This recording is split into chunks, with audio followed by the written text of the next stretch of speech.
بسم اللہ الرحمن الرحیم۔ القرآن الکریم انتہائی مختصر تعارف 25واں پارہ الیہ یرد۔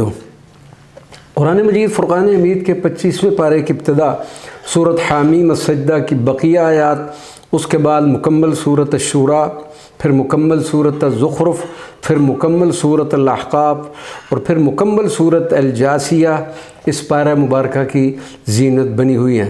سورۃ حامیم السجدہ کی مختصر بقیہ آیات میں انسان کی فطرت اور قدرت و توحید باری تعالیٰ کی نشانیاں بیان کی گئی ہیں۔ اس کے بعد سورۃ الشورى کی ابتدا ہوتی ہے۔ شورا کا لفظی معنی ہے مشورہ یا مشاورت، اور یہ لفظ مبارک اس سورہ کی ایک آیت میں موجود ہے جس میں مسلمانوں کا یہ وصف بیان کیا گیا ہے کہ ان کے کام ان کے باہمی مشورے سے ہوتے ہیں۔ اس مناسبت سے اس کا نام سورۃ الشورى رکھا گیا ہے۔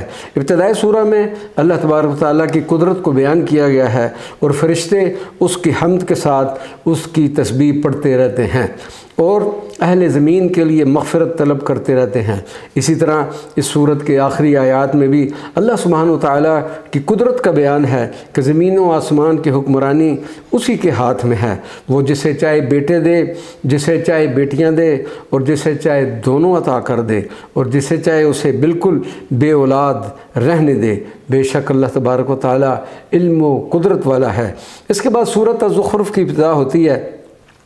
اس سورت کی ایک آیت میں کلمہ وزخرفہ آیا ہے، اسی مناسبت سے اس سورت کا نام سورۃ الزخرف رکھا گیا ہے۔ اس سورت کے اہم مضامین مشرکین کی قابل نفرت سوچ، مشرکین کے دعویٰ کی تردید، اللہ تبارک تعالیٰ کا ذکر مبارک چھوڑنے کا نقصان، حضرت موسیٰ علیہ السلام کا واقعہ اور ایک کافر کے اعتراض کا جواب دیا گیا ہے۔ اس کے بعد سورۃ الدخان کی ابتدا ہوتی ہے۔ عربی میں دھوئیں کو دخان کہتے ہیں اور اس سورت کی ایک آیہ مبارکہ میں دھوئیں کا ذکر ہے۔ اس مناسبت سے اس سورت کو سورۃ الدخان کا نام دیا گیا ہے۔ اس سورہ مبارکہ کے فضائل میں یہ ہے کہ جس نے شب جمعہ میں سورۃ حامیم الدخان کی تلاوت کی اسے بخش دیا جائے گا۔ اس سورہ مبارکہ کے آغاز میں بتایا گیا ہے کہ قرآن کریم ایسی روشن اور بابرکت کتاب ہے کہ جس رات میں اس کا نزول ہوا اسے بھی بابرکت بنا دیا گیا ہے۔ آگے جو مختصراً مضامین بیان ہوئے ہیں، دخان سے کیا مراد ہے، فرعون کی تباہی، اہل جہنم کا کھانا اور اہل جنت کے انعامات۔